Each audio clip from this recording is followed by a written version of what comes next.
Okay, this is the 22-23 school year residency verification training. My name is Aaron Parrott. I'm the Director of Enrollment and Residency here at the Office of the State Superintendent of Education. You know the state superintendent? So for today, we're going to go over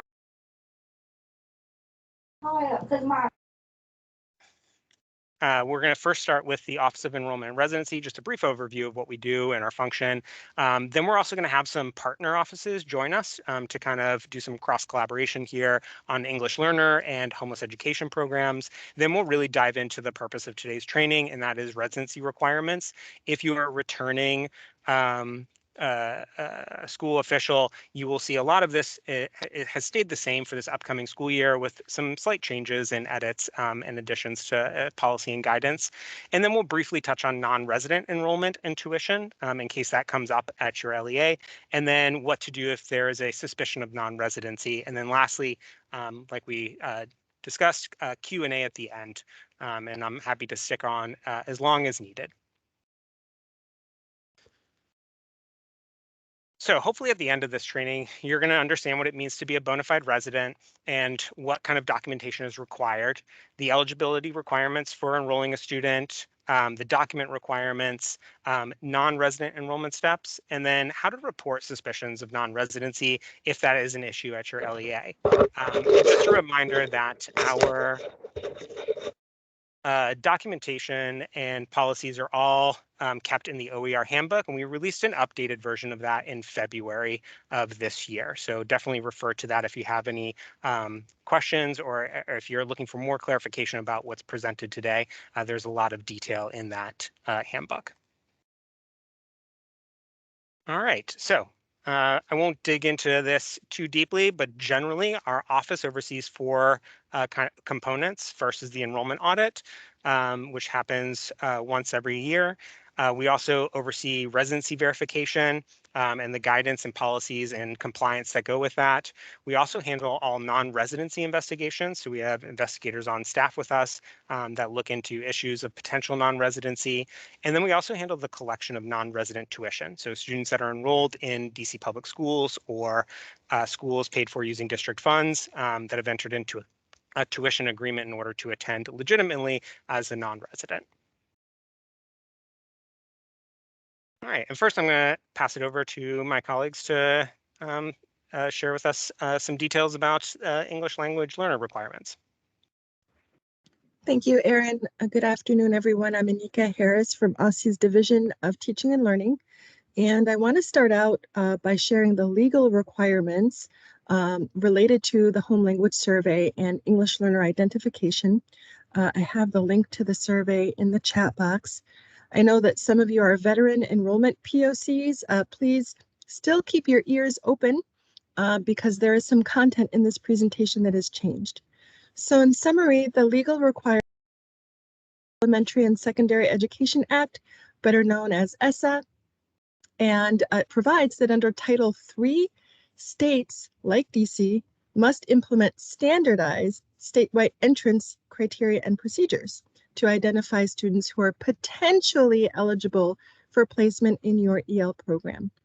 Additionally, English learner identification must be completed within 30 days of enrollment or within 2 weeks of a student's enrollment date if they enrolled after the start of the school year. The first step to take in complying with this timeline and our standardized statewide entrance criteria are to have families upon enrollment fill out the home language survey. You'll see at the lower part of the slide, this is step 1 of a 2-part federally required process. The survey results will tell us if a student is exposed or communicates in a non-English language and whether screening is warranted. Step 2 is only based upon the survey results. So if the survey indicates that screening is warranted, then move on to step 2 and screen the student to identify officially whether a student is in need of English learner supports.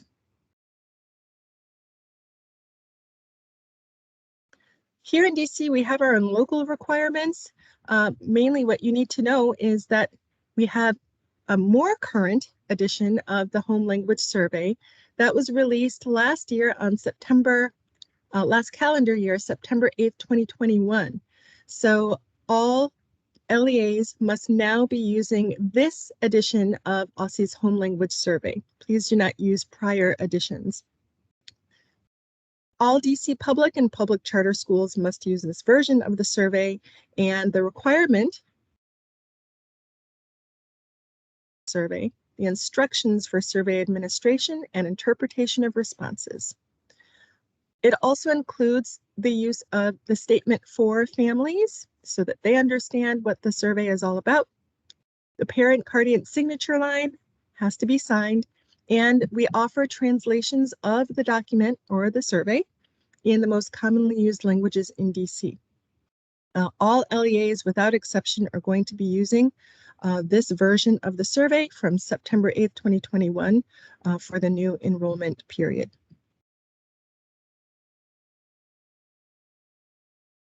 So that was a very, very brief overview, but let's see if you can remember some of the more salient points of the presentation. What is the document that LEAs must use to identify English learners? You can type A, B, or C in the chat box. Is it A, the report card, B, the OSSI Home Language Survey, or C, the Federal Home Language Survey?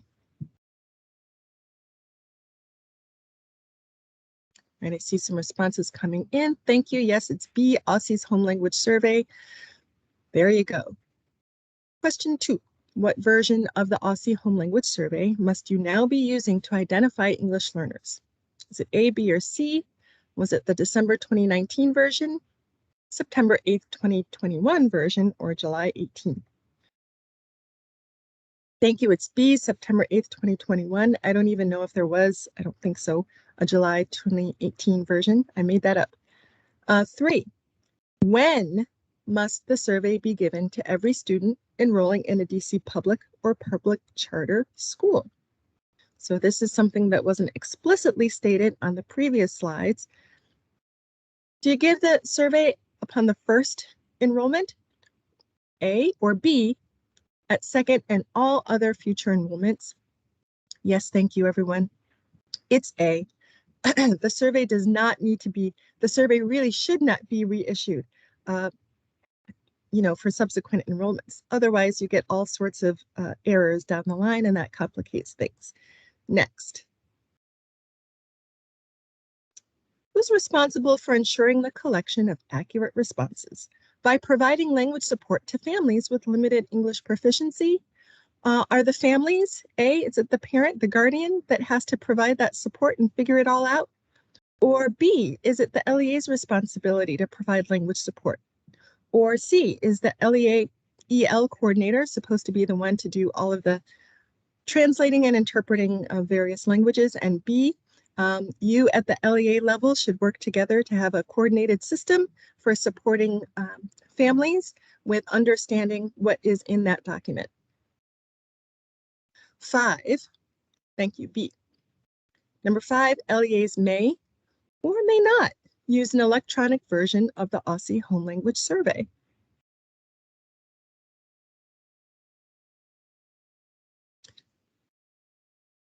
Yes, thank you. You may use an electronic version. You can put your LEA's header on it. Just don't change the survey questions. Otherwise, we don't get accurate, valid, reliable responses. And again, that complicates things. Next. Here's a bonus for you. There are 5 data fields that really must be completed in your SIS for newly identified English learners. What might those be?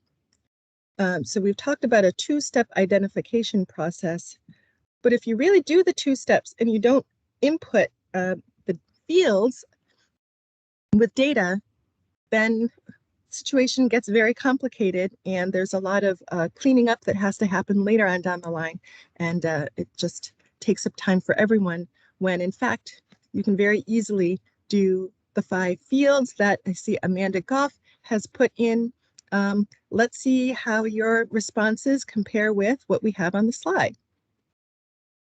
Native language, screener status, screener score, screener date, EL yes or no. So if an English learner has been identified, fill out the fields.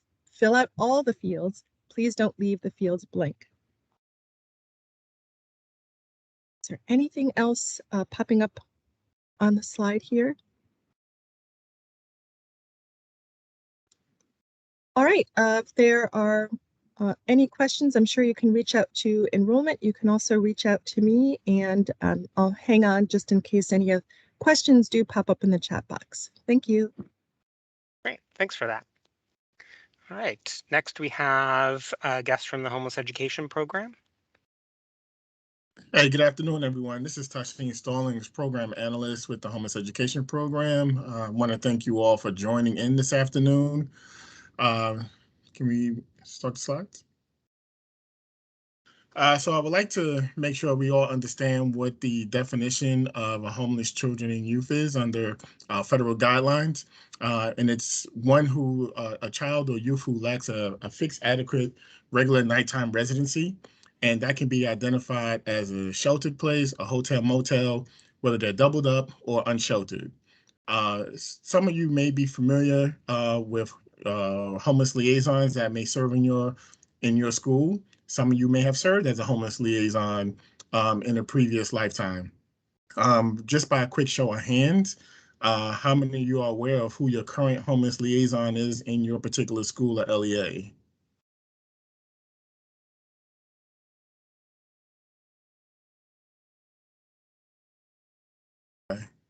A couple of responses.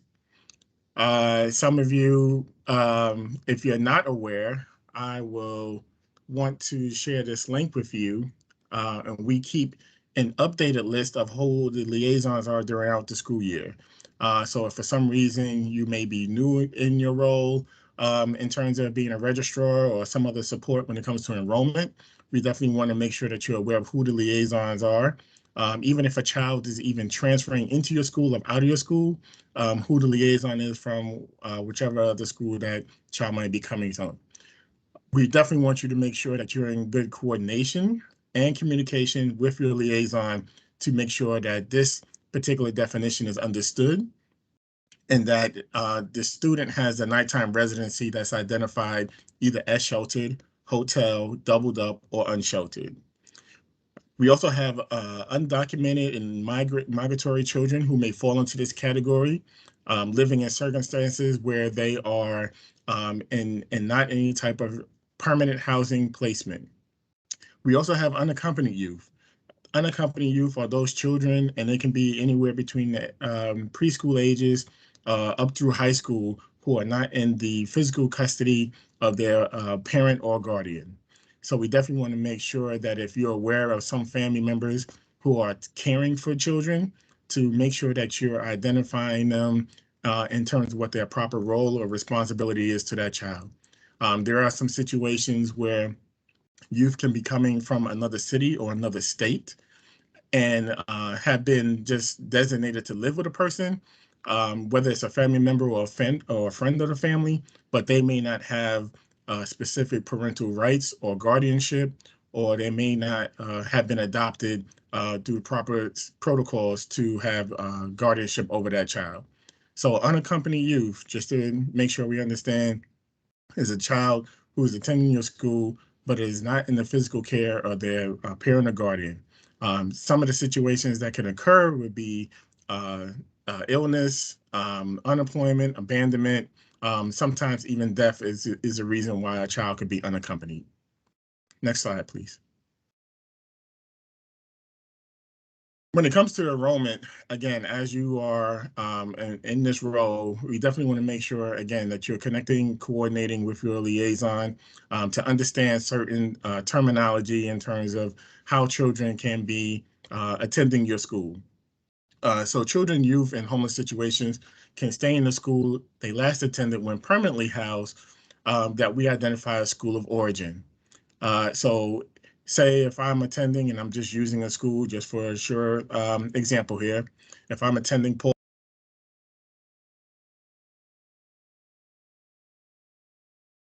high school level as well. If I become displaced as an 11th grader, but I've been attending since I was in the 7th grade, School of Origin allows me to still remain in that school. I've established DC residency at the time of enrollment. I become displaced. I may be staying with a family member that's out in Virginia, but School of Origin will allow me to continue enrolling and attending Paul Charter School for the remainder until I graduate from there. The best interest category is a different circumstance in which if a child is displaced, the parent or guardian of that particular child will have the determination to decide whether or not the child will continue enrolling and attending that school, or based on where they're currently living, if there's a school very comparable to the academic programs and resources that they provide, that parent may make the decision to enroll their child into that school. So that's the best interest category.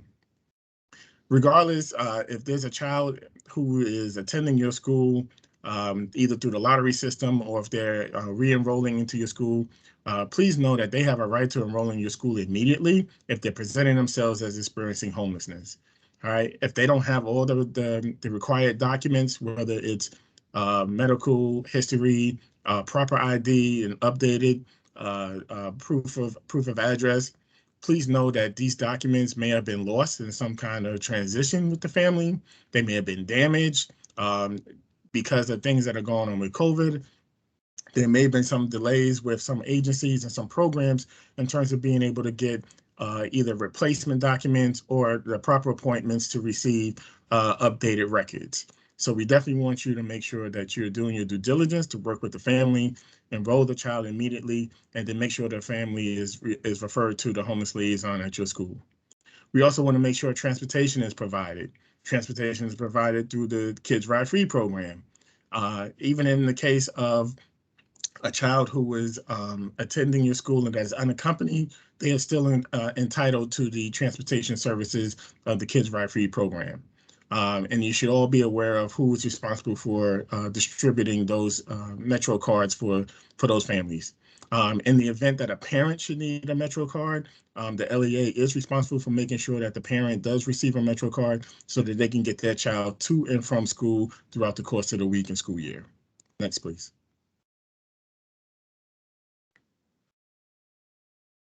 So there are a couple of different ways that we capture data. Obviously, the first way is through your enrollment form. Your enrollment form may also be your electronic version in terms of data entry. The housing status, which we mentioned earlier, whether it's sheltered, unsheltered, doubled up, or hotel motel, is what you're using to identify a family who is disclosing that they are experiencing homelessness. As that form is entered into your SIS, whether you're using Aspen, PowerSchool, eSchool Plus, we want to make sure that that information is updated throughout the course of the school year. Families that are in transition can obviously transition from one set of housing category to another, either within a couple of days, within a couple of weeks, within a couple of months. So please make sure you do your due diligence to make sure this information is updated. As the information is updated in your SIS, it is through the ClickSense application. This is information that your homeless liaisons use to make sure that the proper students have been identified and are receiving appropriate supports and services within your school. Next, please. When it comes to housing supports, at the beginning of each school year, the school-based homeless liaisons are responsible for reaching out and confirming with families about the housing status of students identified as experiencing homelessness during enrollment to make sure that their housing status did not change prior to the start of the school year. Students and families who are eligible for McKinney-Vento supports may receive the supports for the duration of the school year in which they identify for experiencing homelessness. So as we are currently in the 21-22 school year, families are still just fine, you can go to the next slide. Families are still entitled to receive supports even if they're experiencing homelessness for 1 day, a couple of days, or 1 week. When they go back into permanent housing, they're still eligible for McKinney-Vento supports for the remainder of the current school year. So the liaisons are going to be responsible for making sure that when the new school year starts in 22-23, SY23 to make sure that the family is still in their permanent housing status so that they are not identified as experiencing homelessness for the next school year. This particular slide, students and families who transition from housing insecurity into permanent housing during the current school year are still eligible to receive McKinney-Vento supports for the remainder of the school year. So just as I was just saying, families can become displaced for a short period of time, or they can be displaced for a longer period of time. There is no timetable of homelessness. Students and families who have transitioned from housing insecurity into permanent housing, for example, renting their home or residing in their home, provided through a rapid rehousing program before the start of the school year, are considered permanently housed and not eligible for McKinney-Vento supports. So if I become displaced during the current school year, and then my family goes into permanent housing, rapid rehousing program before this school year ends, as the next school year ends, I'm not eligible to receive McKinney-Vento supports because we are still in permanent housing, rapid rehousing program, okay? Students and families who have transitioned into permanent housing outside of the attendance area of your particular school are no longer eligible for enrollment support, enrollment at that particular school. So before the start of the school year, they must enroll into the new in-boundary school. So if I'm attending Paul Charter School and I become permanently housed, let's just say near Silver Spring, in some area out there, because of that particular residency, I'm no longer able to attend Paul Charter School and therefore would have to enroll into that Maryland school in Silver Spring. Next, please. So some quick facts for you all just to have as a reminder. As I said earlier, there's no time limit on terms of families experiencing homelessness in the district. Children can be identified up to the age of 24. Youth can be identified up to the age of 24. We want to make sure that there's information that's available for you, for families and students, posted throughout the course of the building, so in public areas. We also want to make sure that family and youth in homeless situations receiving proper supports. There are some families who are not going to identify themselves in a self-disclosure manner, so we definitely want you to be on your alert in terms of listening for any type of communication cues in terms of a family being displaced. They may refer to themselves as staying with family members. They may refer to staying with friends, but they may not have disclosed that they are in a displaced situation. We also want you to be mindful that some families may be fearful. It is an overwhelming process. So they don't want to be stigmatized. They don't want to be face any type of negative prejudice. Children, especially unaccompanied youth, may not disclose this in an appropriate manner. So we definitely want you to be more attentive to certain situations. Even if you feel that a family may be in some type of displaced situation, please bring them to the attention of the liaison of your school and let them do their due diligence to address the matter. And we also want to make sure that homeless liaisons ensure that that students who are experiencing homelessness are staying enrolled in school, attending school, and have full and equal opportunities to succeed in school. Next, please. Our contact information is listed here should you have any follow-up. If you are a staff person and you're interested in becoming a little bit more familiar with McKinney-Vento, the roles of your liaison and the compliance obligations that you have to support families and youth experiencing homelessness, please get in touch with me and I can let you know when we have trainings available so that you can be recognized as an ally partner throughout the district to support this population of students. Thank you. Right, awesome. Thanks for that. We're going to keep moving along. Next up, we're going to dive into residency requirements.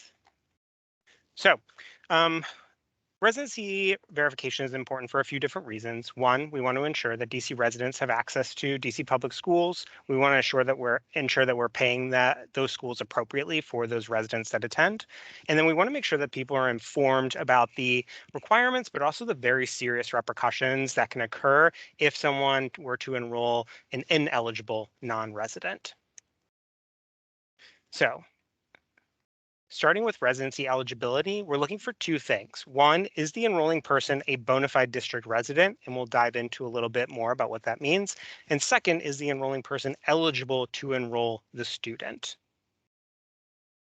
So for bona fide residency, we're looking for a physical presence in the district. That individual needs to be physically residing in the district in order to be eligible to enroll a student, in order to be a bona fide resident. If they're residing outside of the district, they are not a resident for the purposes of enrolling in a district public school or a public charter school or seats paid for using district funds.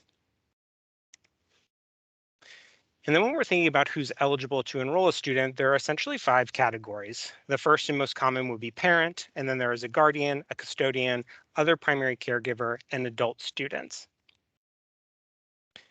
So a parent, we're considering anyone who is a domestic partner, a step parent, an incarcerated parent, anyone who has physical and or legal custody of the student. And that parent must be physically residing in the district, i.e. a bona fide resident. We also have guardians, and this is through a determination through a court.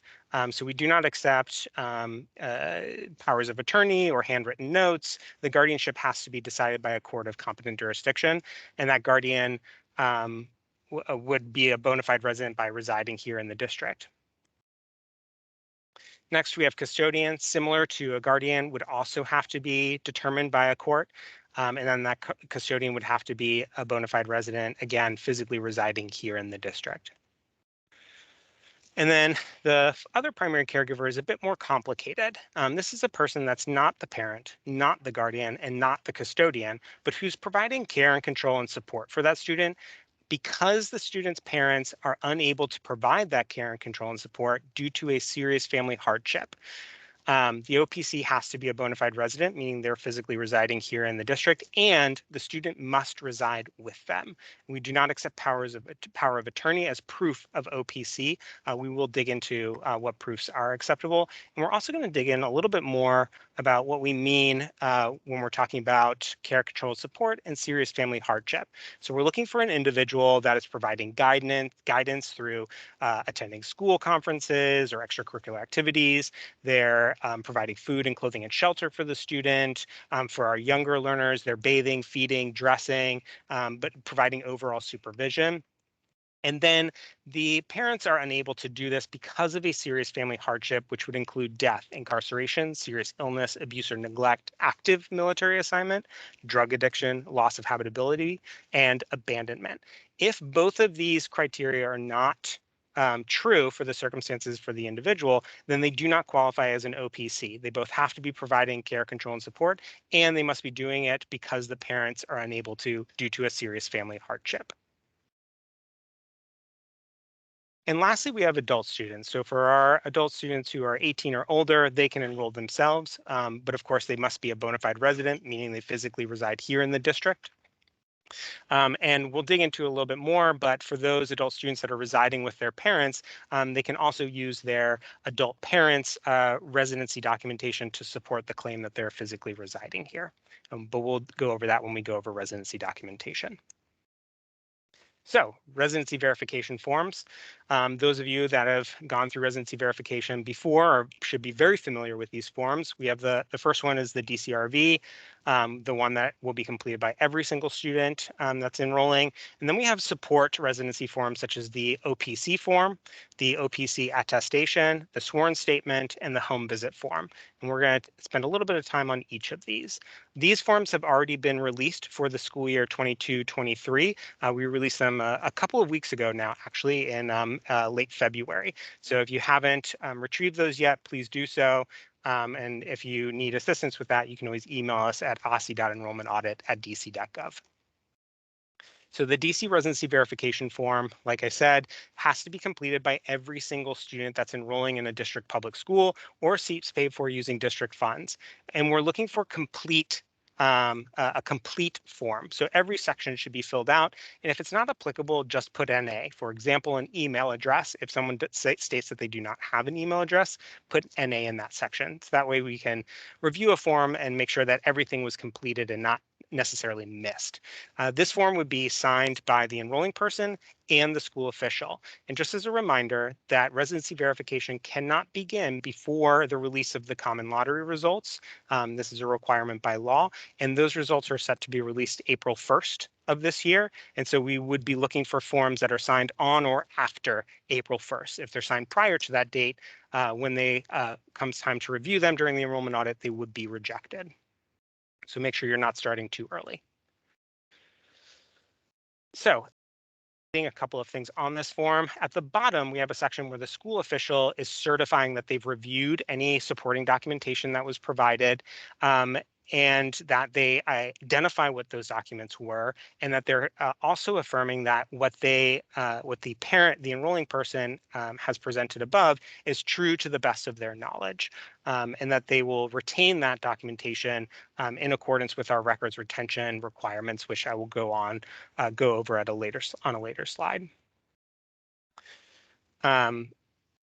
We want to make sure that the school official is completing the form after the enrolling person, again, because they're attesting to what is written above as true to the best of their knowledge. They can't do that if the enrolling parent has not completed the form already.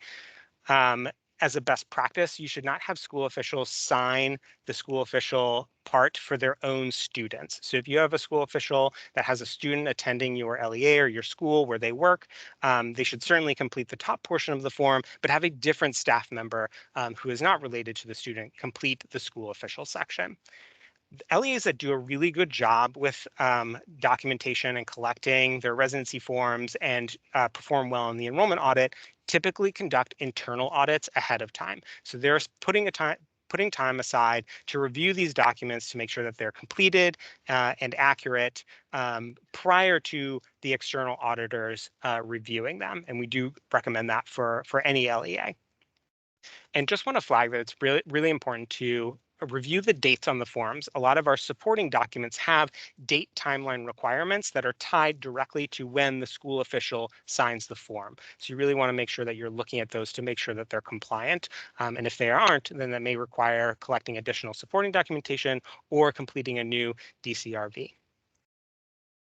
On the back of the form, you don't want to miss this, especially if you're converting these forms to an electronic process. We have a lot of detail around the methods that individuals can use when they're required to provide supporting documentation, as well as definitions for people that are eligible to enroll a student and information about enrolling a non-resident student. So a lot of good information all on the back side of the page to both help enrolling persons, but also school officials.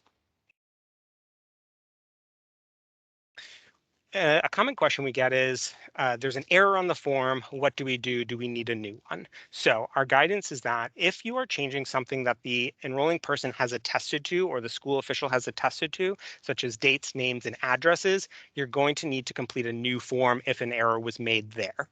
If you just need to clarify something, so say that the addresses are correct, but the quadrant was left off, that is something that you can simply just edit on the form to make it complete. It does not require an entirely new form. So rule of thumb is if they're changing something they're attesting to, then you would want to complete a new form. If you're just clarifying something, then you can just edit the form directly. All right, so the home visit form is one of the supporting documents that can be used. It is essentially the same from prior years. We're going to continue for the time being the use of remote home visits as needed. And the form would be completed by both the enrolling person and the school official. The enrolling person has to consent to the home visit, and then the school official would complete the bottom half of this form once the home visit is completed. other primary caregiver form. So this is completed only by eligible other primary caregivers.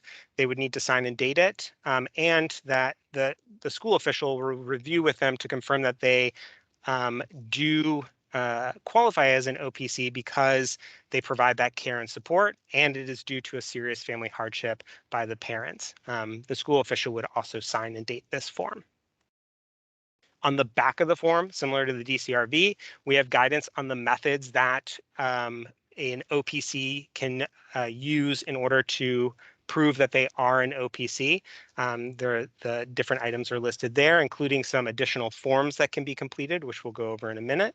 And it also provides definitions around what we mean when we say care, control, and support, to give a better sense of like when you're asking an OPC what role they're playing to be used in guiding those conversations. So if someone says that they are an OPC and they complete the OPC form, they do have to provide proof of OPC status. One way they can do that is by providing an attestation of other primary caregiver. This is only completed by an attesting professional, which can be a legal, medical, or social service professional. That is the only situation in which you would use this form, is if that person is going to be completing it. It is not completed by the OPC or the school. Another thing that we can use is a sworn statement. This is used in a couple of different situations. One is for as support of an OPC, where they're confirming that what they had put on the OPC form is true, and they will sign this sworn statement attesting to that. We also use this form in cases where there's an adult student living with an adult parent, and it ties the documentation together through this form, because the supporting documentation would be for the adult parent, while the DCRV would be assigned by the adult student. The sworn statement showing that connection together is why we have this. We also use it in situations where the minor parent is enrolling a minor student, and we're connecting the minor parent's adult parents supporting documentation with what is on the DCRV. And I understand that might be a little bit confusing, so we do have a somewhat of a matrix here to kind of flesh out what we're looking for each enrolling person. So if you're looking at a parent, guardian, or custodian, they would complete the DCRV and supply supporting documentation. OPC, they're doing the same thing, but in addition, they're completing the OPC form and providing supporting documentation of their OPC status. For adult students, they're completing the DCRV and supporting documentation.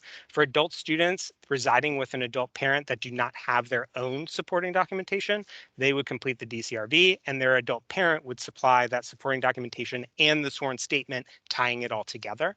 And then for minor parents residing with adult parents, they would complete the DCRV, and then the adult parent would supply that supporting documentation and sworn statement, similar to adult students residing with an adult parent.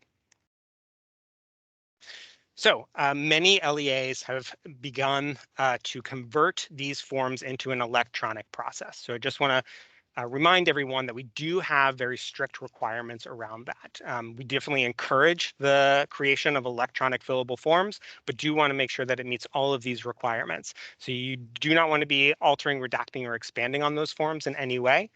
You want to make sure that you're able to export those forms in the format that we will need them for the enrollment audit or for residency investigation requests. You should be able to access these forms within 5 days of a request, and you should be able to maintain them in accordance with our retention records, retention policies.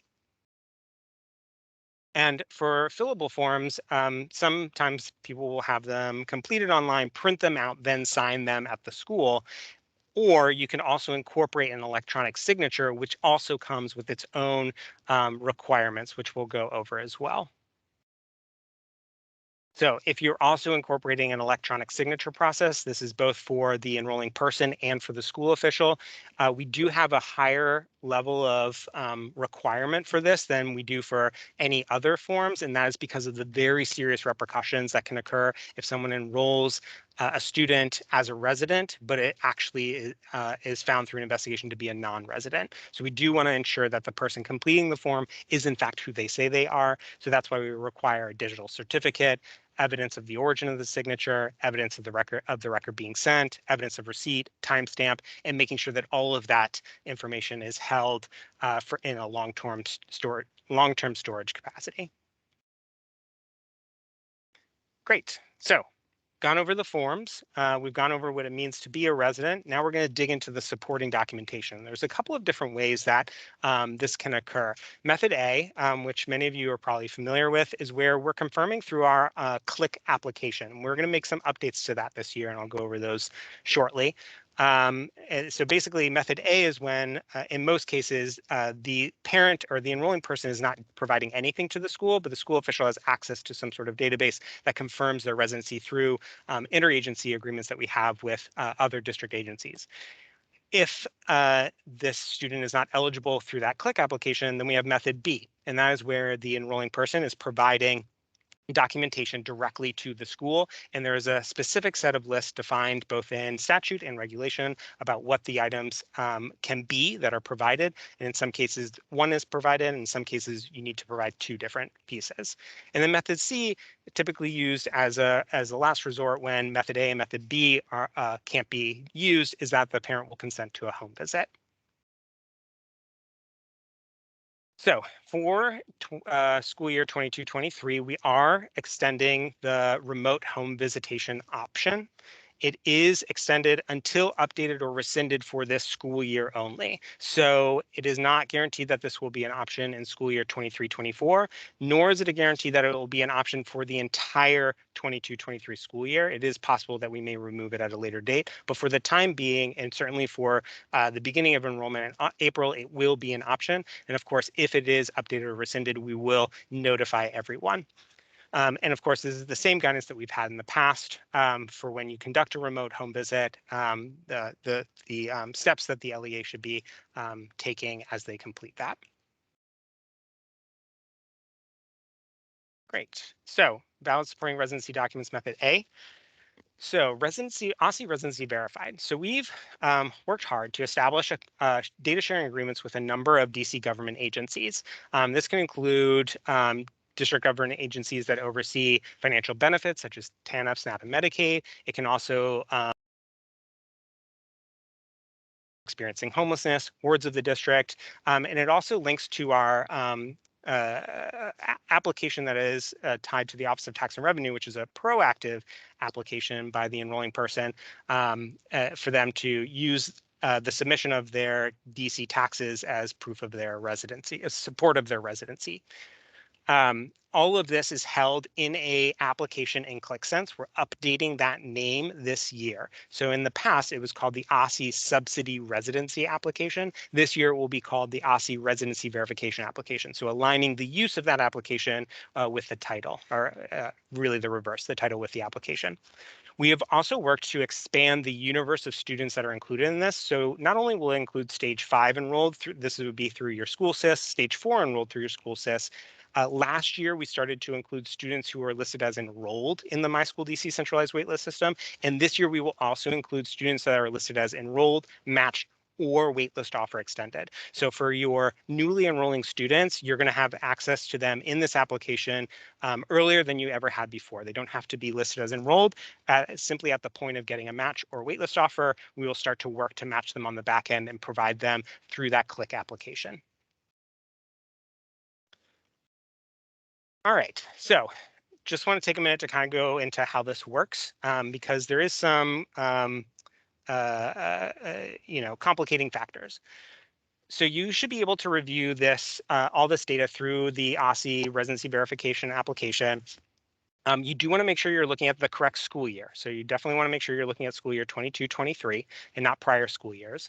Currently, we are on track to release this application by April 1st. So it should be ready by the day that you start residency verification.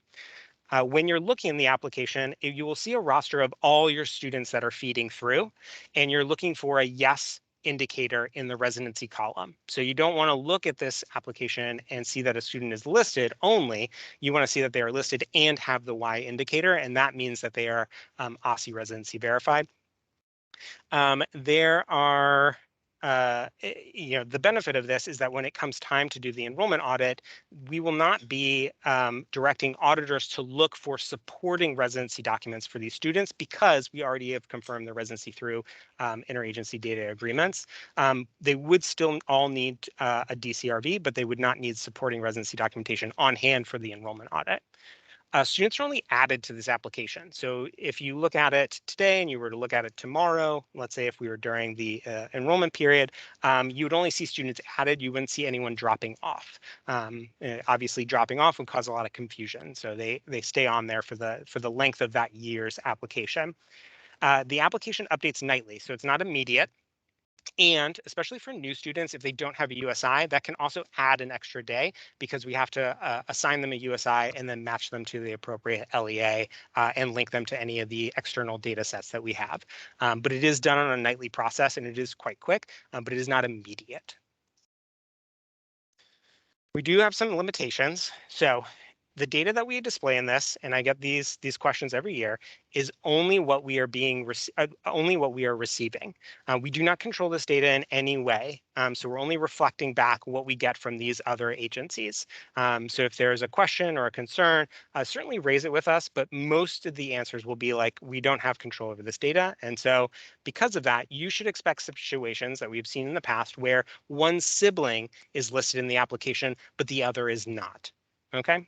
And so and we don't have any control over that. And if that's the case, the sibling that is not listed with a Y indicator is going to need to have supporting documentation on hand when the auditor comes to review. And that can be frustrating for enrolling parents because they don't have to do it for both students, just one student. But unfortunately, that is a limitation of this application. The other thing, and I just want to really reiterate this, is that the application will display what we're getting from other agencies. It is not the sole proof of district residency. So if you have a enrolling person that states they don't live in DC, do not enroll them, even if their student is listed in the application. If you reasonably suspect a person is not a district resident, you are able to ask for additional documentation. You do not solely need to depend on this application. We'll also go over this when we talk about the suspicion of non-residency, but I do really want to drive home the point that just because a student is listed here doesn't mean that that removes the requirement for the enrolling person to be physically located in the district. And so if you have information that that states otherwise, you do need to follow the non-resident enrollment process. For newly enrolling students, and those are new to the entire public school system, not just to your LEA, we do still have some data alignment issues because they won't necessarily have a USI yet. So just want to flag those. So OSSI residency verified, again, LEA responsibility. This confirmation as OSSI RV does not remove the requirement to complete a DCRV or additional residency forms. Again, every single student is going to need a DCRV. The OSSI RV application does not remove the LEA's responsibility to ensure residency requirements are met. So just what I was going over, they do need to be physically present in the district in order to enroll in a district public school, regardless of whether they're in this application or not. And so if you have information that they are not a resident, you should be following that non-resident student process. And if you reasonably conclude that additional information is needed, so if you suspect that someone is a non-resident, an LEA should be taking the responsibility to ask for further documentation for individuals. All right, and this kind of gives you a peek at what it looks like. This is a picture of last year's application, although it will look essentially the same with the exception of the name change at the top. But you will see just a few columns to help you figure out which student you're looking at, and then just a simple residency indicator column. And you're looking, again, for that yes indicator in order for them to be counted as OSSI residency verified. This is a picture of our OTR app. So this is for a lot of the data that we receive through the OSSI Residency Verified application, the parent does not have to do anything. We're collecting that directly from another agency. For Office of Tax and Revenue, or confirmation of payment of DC taxes and filing of those DC taxes for the most current tax year, the parent does have to take an initial step, and that is to use this application. We have a few thousand families that use this each year, so I definitely promote it, although it does require that they have already filed their taxes and those have been accepted by the Office of Tax and Revenue. So the most recent tax year would be 2021. So if you have families that have done their taxes already, or they have done them by the time that they're enrolling with you, I definitely encourage them to use this. It is very easy. They just need a few data points, which they should have on hand. And then that app, if successful, that application will then feed through to the OSSI RV Click app, and you should see the results updated there with the residency indicator changed to Y. If it is unsuccessful and the student is still listed with an N, then the parent has done something either incorrectly when they completed it, or they don't meet the requirements for using this application. The last thing is for students experiencing homelessness, obviously they should be working with their homeless liaison, and their homeless liaison should be identifying them, like Tasheen had gone over, in the comprehensive homeless student application in ClickSense. If they have done that correctly, that data will feed through to the OSSI RV application in ClickSense. So if you have students that are experiencing homelessness and they're not showing up in the OSSI RV application, it's most likely because they have not been correctly identified in the comprehensive homeless student application. And so you want to encourage your homeless liaison to resolve that. When completing the DCRV, again, students experiencing homelessness should be putting their last most stable address. And then if they're temporarily residing outside of DC, then they would put their current address, regardless of whether it's in DC or not, but still mark DC resident. This is only for students actively experiencing homelessness. All right, so the last thing would be award of state letter. So we've worked with CFSA for their students that are wards of the district, and especially we typically see this letter when the ward of the district has been placed with a family outside of DC, and so their resource parents do not have documentation of being a bona fide resident, and the CFSA is technically the guardian, and so they would submit this letter, and they actually put the address of CFSA on the DCRV to complete it.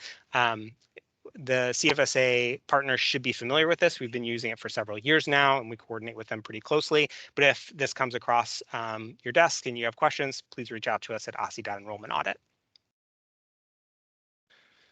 Awesome. All right, we're going to keep going forward. Method B. So this is when the parents are most likely providing documentation to you. The first we have is a pay stub. It needs to be issued within the 45 days of the school's review. So when they're signing the DCRV, we get this every year. And I know we reiterate it every year, but the pay stub must contain withholding of DC personal income tax only. No other states, even if the amount is zero. So if there's a Maryland in the withholding section of that pay stub, the auditor is going to reject it. When we're looking at DC personal income tax withholding, we're looking for an amount greater than zero for both the current tax year and for the current pay period. For all of the documents in Method B, they need to have the same name and address as the enrolling person on the DCRV. So unexpired official documentation of financial assistance from the District of Columbia. This has to be issued in the past 12 months and be current. So if it was issued in the past 12 months but expired last week, you cannot use it. It has to be current at the time of enrollment. We only accept financial assistance programs from DC government agencies. There is one exception, and that is the supplemental security income. It is specifically stated in DC law as an acceptable documentation, but other than that, it would need to come from a DC government agency such as DHS or DCHA. We do not accept documents from federal agencies. The documentation should be on an agency letterhead, and it should have the same name and address as the enrolling person. Because the documentation for this specific category can vary so greatly, there are so many different financial assistance programs, we do have a supplemental guide specific to this document. So we're going to be updating this again for this year, but the current, the most recent version is up online, and you should definitely be reviewing that. But it goes over many examples of documents that we have reviewed and accepted in the past, and also ones that we have reviewed and rejected in the past, and the reasons for that. So it's a really great resource, and we'll again be updating that again for this year before the start of enrollment. But that's available on our website, and we'll send that out as well. All right, certified copy of D40. This has to come from the Office of Tax and Revenue. It needs to have the stamp on it. We do not take D40s that do not have the stamp. We need to make sure that it was actually submitted and accepted by the Office of Tax and Revenue.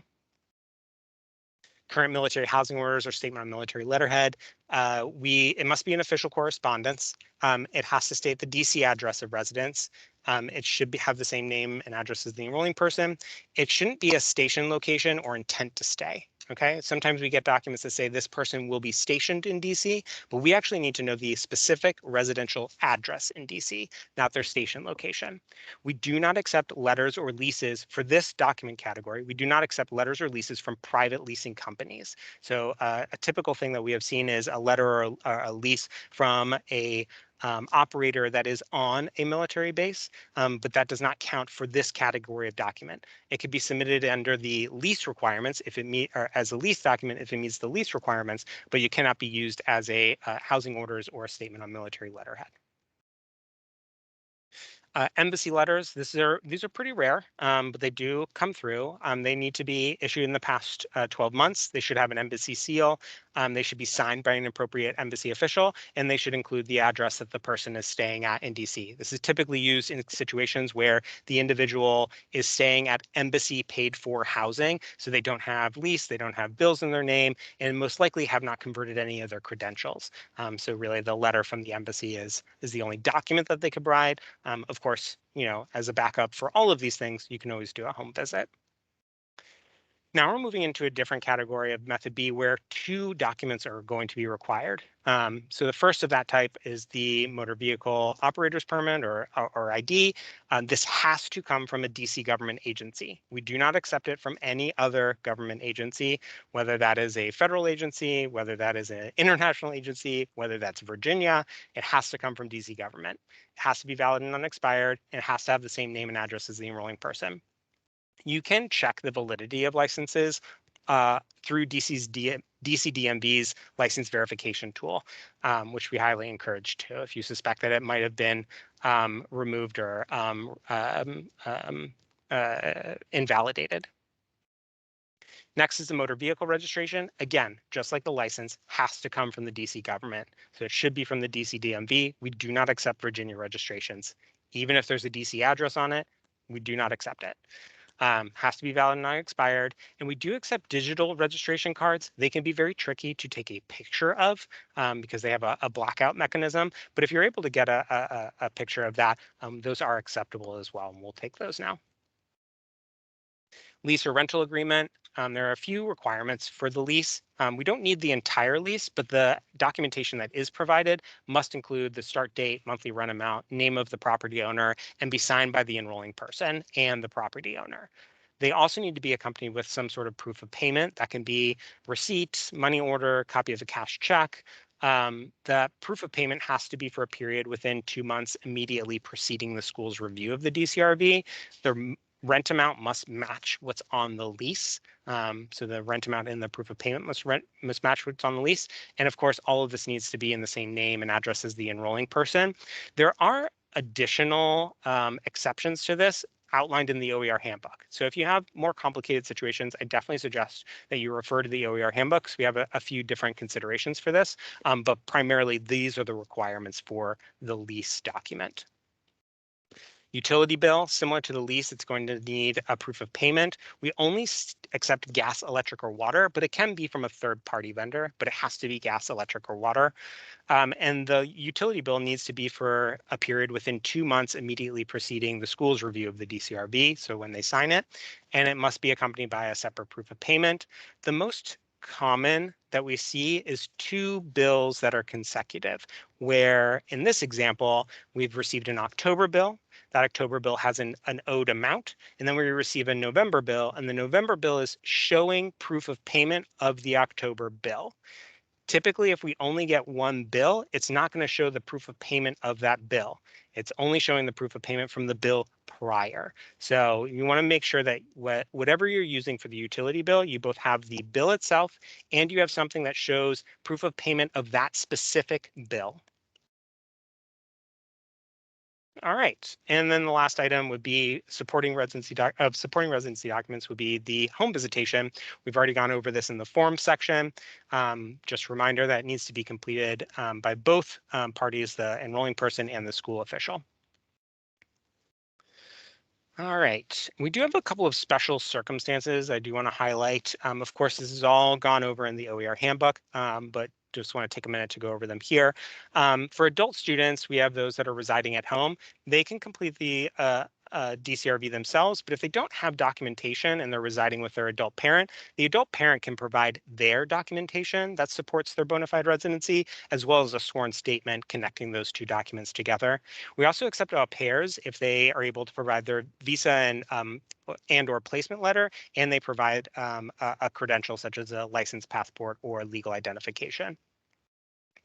We can also accept Job Corps participants if they have their enrollment letter that includes their address, where they're residing, as well as one of the credentials that are listed here. We'll also accept clergy members that are enrolled in a seminary school that has a letter confirming that their enrollment and where their address is, as well as one of the credentials that are listed here. Adult students that are supported by DDS. So we have some cases where we have adult students that, because of some sort of intellectual disability, may have a placement, and that placement could be outside of the district. They are receiving financial benefits, and we confirm that through this process where the LEA would submit a consent to obtain release record to DDS, and then DDS would submit a letter back. DDS are good partners in this and are familiar with this process. So if you have someone in this case and you need additional guidance on that, definitely email us at Enrollment Audit, but you should be able to reach out to them directly to confirm the residency through this process. And the last one that I want to flag is the address confidentiality program. These are individuals that have their residency protected through the Office of Victim Services and Justice Grants, and they're eligible through DC law to use this card and the address listed on it, which is 441, as their proof of residency when they're going to the DMV, or in this case, enrolling in a district public school. So we accept this card. There is a number that you can call to verify that it's accurate and still that the person is still a part of the program, and we definitely encourage you to do that. But this is an acceptable document to receive for supporting documentation as well. For these special circumstances, because they are so rare, we don't specifically call them out on the form. We're also running out of space on the form, but you can write them in, and we prefer that you write them in right there at the bottom. All right, and just a reminder, bona fide residency is physical presence in the district. And then to support that claim of physical presence, that's why we collect the supporting documentation. So even though we've gone over all this documentation right now, the documentation alone does not make a person a resident for a district resident for enrolling in a district public school or public charter school or district a school seat paid for using district funds. They have to be physically present here. So even if someone pays taxes here, if they tell you that they don't physically live here, do not enroll them as a resident. Even if someone owns a home here, if they do not physically reside in that home here, do not enroll them as a resident. And I also want to just take a minute to reflect on some issues that we've seen in the past that have had some serious repercussions for both enrolling persons, but also school staff. We don't want you to make the documents work. So if you suspect someone of being a non-resident, definitely ask for additional documentation. You don't want to get them in trouble having to pay owed tuition or anything like that. We also refer all of our cases, especially when fraud is included, to the Office of the Attorney General, and the results of those can affect both the enrolling person, but school officials can be held accountable as well, and we've had that happen this past year. It's been not fun for anyone. All right, so when you're collecting this documentation, many of you are probably collecting it electronically now, meaning that the enrolling persons are not coming in and physically giving it to you, but they're most likely sending it through email or something of that nature. It is your responsibility as the LEA to ensure that all privacy and protection of student information is in compliance with all applicable and federal and local laws. So just want to call that out. We also have requirements if you're collecting this electronically that the documents remain legible, exportable, that you can provide them in the format that we would need them for in the enrollment audit, that you're maintaining them in accordance with our records retention policies, which we will get to eventually in these slides, that you're able to supply them if they are requested by our office for investigative purposes, and that you are not altering, redacting, or expanding on them in any way. So if someone submits a document to you, do not edit it. If someone submits a pay stub to you and the date is too old, do not edit that date. Ask for a new pay stub. If someone submits a document to you and the address is different than what they put on the DCRB, do not edit that address. Ask for a different documentation. All right, enrollment audit e-file. So the bulk of this presentation is going over residency verification. We are going to have a much larger and in-depth training over the summer about the enrollment audit, but because the documents you will be collecting starting in April are what we are going to be reviewing in the enrollment audit, I do want to take a minute to just kind of go over what our requirements are going to be for those documents this year and how we want to receive them. So as a reminder, you should all be aware that there will be no in-person enrollment audit this year. Everything will have to be sent to us electronically through Box. We have previewed this for the past few months. We've sent out notifications. Everyone should be aware of this. So just a reminder, no in-person audit this upcoming year. So when you're collecting your documents and you're starting to organize them, this is the file format that you want to keep in mind. We have two different options for this.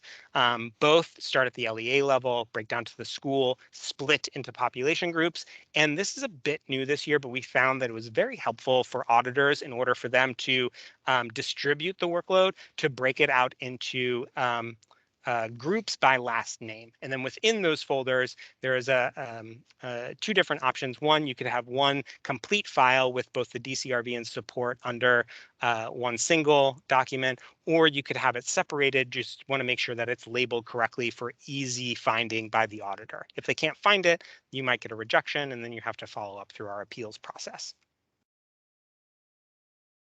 So starting in April, you should start to manage these residency forms and documents so that you can easily upload them in October. So we've got a good 6 months to make sure everything's organized and prepared before your deadline to submit them for the enrollment audit.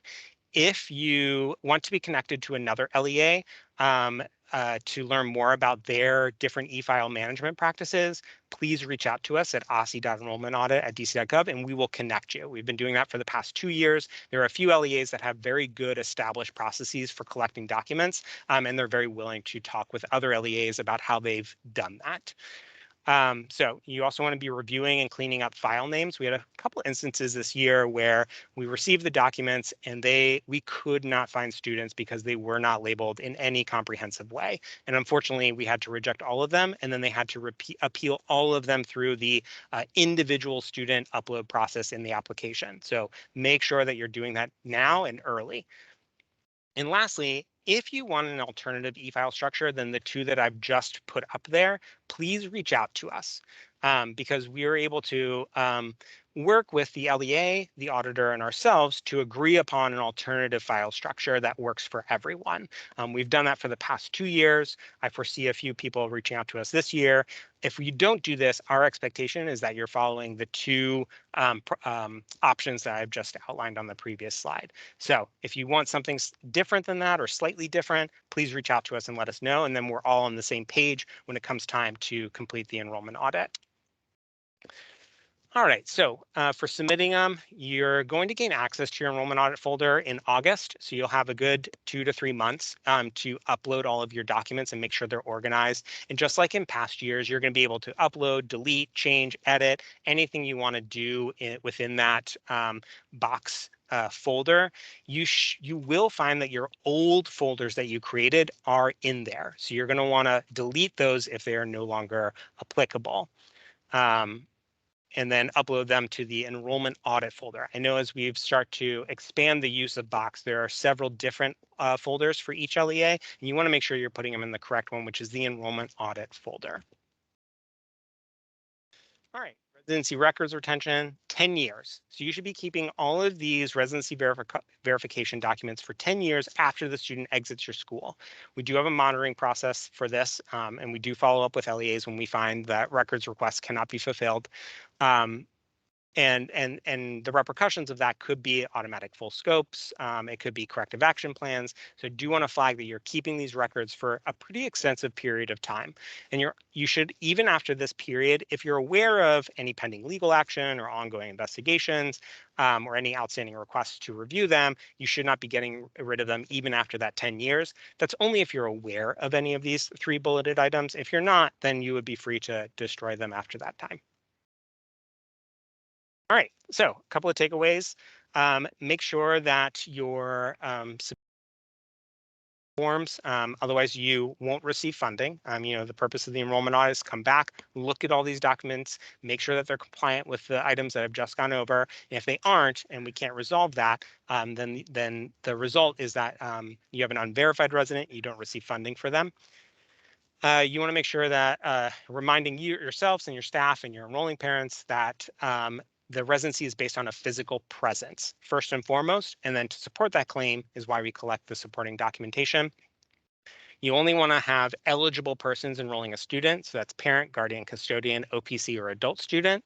If you have an OPC situation, you want to make sure it's the result of a serious family hardship. Just as another example, we have sometimes someone will claim that they are an OPC because they are providing some daycare support for a parent that may work different or odd hours. That is not a serious family hardship as defined through our requirements, and so they would not qualify as an OPC. It does have to be for a serious family hardship, one of those examples that I went over. Both families and school officials can be held accountable for supplying false information. So if you're knowingly signing these forms and you know what the information provided by the enrolling person is not true, you can also be held accountable. And that has happened, at least in my tenure here, to a few school officials. And so you do want to make sure that you're signing that and making sure that it's true to the best of your knowledge and not enrolling a non-resident. There's no in-person enrollment audit for next year and for years after. So just make sure we're on the same page there and make sure that you're keeping all your records for at least 10 years. All right, non-resident enrollment and tuition. We just got a few more slides. So I see a couple of questions popping up in the chat. I'll certainly answer all of those that have risen already. So if you're enrolling a non-resident, there are a couple of things to keep in mind. You can enroll a non-resident only when there is no eligible DC residents on the wait list. And we do confirm this, especially if you're participating in My School DC. You have to have offered your seat to every individual on the wait list before you can consider enrolling a non-resident. LEAs are never required to enroll a non-resident. There is one exception to that, and I will go over that. But it is an LEA decision.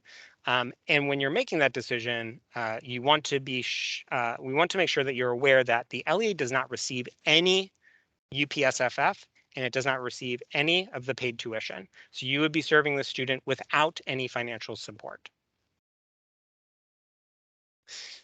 If you're enrolling a non-resident student, so let's say that they are eligible, there's no DC residents on the wait list, and you do decide that you want to enroll them, you should be reaching out to our office as soon as possible. So email us at ossi.residency and we will work with you to make sure that we can set up a tuition agreement and collect an initial tuition payment. Both of these need to occur before the student is eligible to receive services. So if you have a non-resident student already, so they're already enrolled at your school, they're already under a tuition agreement, they're already paying tuition, and it's coming time to re-enroll for next year. They're only eligible to re-enroll if they've paid for their non-resident tuition for the prior year in full. So you'd need to receive confirmation from us that they don't have any outstanding tuition debt, and any prior initial enrollment was in accordance with all laws and regulations, and no false or fraudulent information. So for students that are moving out of DC, so they've been enrolled in your school, they were a resident when they enrolled, but now their family or this adult student has moved out of DC. There are two situations where they may remain enrolled without reapplying as a non-resident. So they will maintain enrollment as a non-resident, but they don't necessarily have to reapply and go behind all residents on the wait list. That's if they are final grade of the school, or if they enrolled in attending the grade before the final grade of the school. In both of these cases, regardless of whether in both of these cases, regardless of whether they need to reapply or not, they will still need to complete a tuition agreement and payment of non-resident tuition. There is no circumstance where a resident becomes a non-resident and they don't owe tuition or need a tuition agreement. That is always going to be true. There are limited cases where they don't need to start they don't have to reapply entirely, and that's in these two circumstances. Again, if you have a non-resident or someone that is a resident converting to a non-resident, please reach out to us and we will walk you through this. The third one, which is a bit tricky, is students that were a ward of the district but have been adopted and now reside outside the district. These students can remain at any point without reapplication until the final grade. So if your school serves pre-K 3 through 5th grade and they're adopted when they're 3 years old and enrolled in pre-K 3, they're eligible to remain enrolled until the final grade of the school in 5th grade, and we do not collect tuition from them and we do not require tuition payment. You still need to identify those students for us so that we can correctly shepherd them through the enrollment audit, and we also track to make sure that they don't stay enrolled longer than they're eligible for. But that is the one exception. It's students that were wards of the district that are adopted and now residing outside the district. And again, if you have a situation like this, please let us know. You can email us directly at ossi.residency. So if they don't meet any of these criteria, then the LEA needs to work with that family or adult student to withdraw them, and then they must reapply as a non-resident. So if a student, using that same example, if your school serves pre-K 3 through 5th grade and the student moves in the 2nd grade, the moment that they move out of the district, they need to be withdrawn and they need to reapply as a non-resident. And then they're eligible to attend again as long as there's no non-residents on the wait list. They enter into a tuition agreement, they make a tuition and payment, and the LEA agrees to continue their enrollment. All right, and we have a non-resident tuition FAQ for enrolling non-resident parents. So we have typically non-resident parents will reach out to us directly, but if they contact you at the school, you can share this FAQ with them. It answers a lot of the initial questions that a non-resident family will have about enrolling in a district public school as a non-resident. All right, suspicion of non-residency and investigations. So taking a step back, we have an online tip portal and we'll accept those tips directly, but I'd like to take a minute to kind of talk through what the LEA can do before we get to that space. First, I want to remind you that for minor students, residency is where the parent, guardian, or custodian physically resides, not the student. So we have a lot of family situations where one parent or guardian might reside in the district and the other might reside outside the district.